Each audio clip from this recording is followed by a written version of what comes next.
परिणाम सब दर्शकन के। आज हम लेके आइल बानी अपना किचन के स्वाद क ऐसन सफर जहाँ हर बाइट में जादू बा। आज हम 6 ऐसन मसाला नमकीन के रेसिपी दिखाई जौन रउआ चाय के चुस्की के मजा के दुगना कर देई। त शुरू करत बानी हम मखाना से। मखाना मसाला बनावे बदे सबसे पहले एकरा के घीवे में भून लेई और उमन से चाट मसाला, धनिया पाउडर, लाल मिर्च पाउडर, अमचूर पाउडर, नमक डाल के छिड़क के मिला ली। ई न केवल क्रंची बल्कि सेहत खातिर भी बहुत फायदेमंद बा। अब आवेला बादाम। ई हेल्दी स्नैक का राजा मानल जाला। एकरा के भी हल्का सा घीवे में भून लेई। इमन भी चाट मसाला, अमचूर पाउडर, धनिया पाउडर, लाल मिर्च पाउडर, नमक डाल के छिड़क के मिला ली। ई जौन स्वाद देला ना कि का बताई, चाय के साथ एके दुगना स्वाद दे देला। ई बा हमरा देसी चना।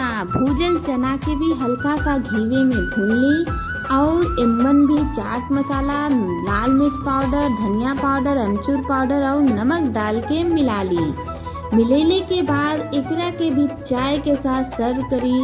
यहू जौन स्वाद देवला की का बताई। देखा ई बा मुरमुरा।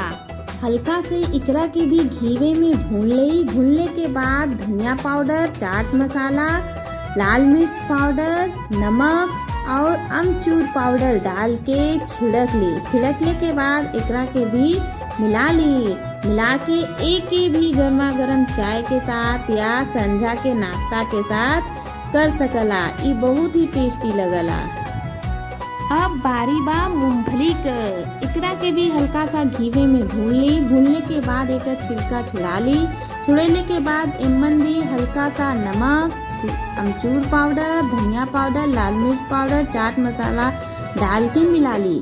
एके भी संझा के नाश्ता के साथे या सवेरे चाय के साथे खा सकला। यो बहुत ही टेस्टी और हेल्दी नाश्ता बा।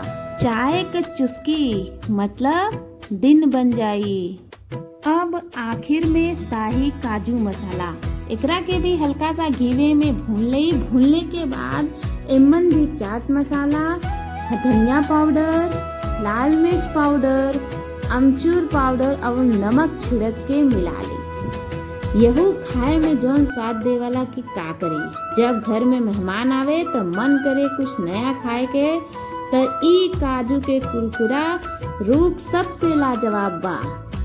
तो रउआ लोगन के कौन वाला मसाला नमकीन पसंद आयल कमेंट में जरूर बताई। मिलत बानी अगले वीडियो में।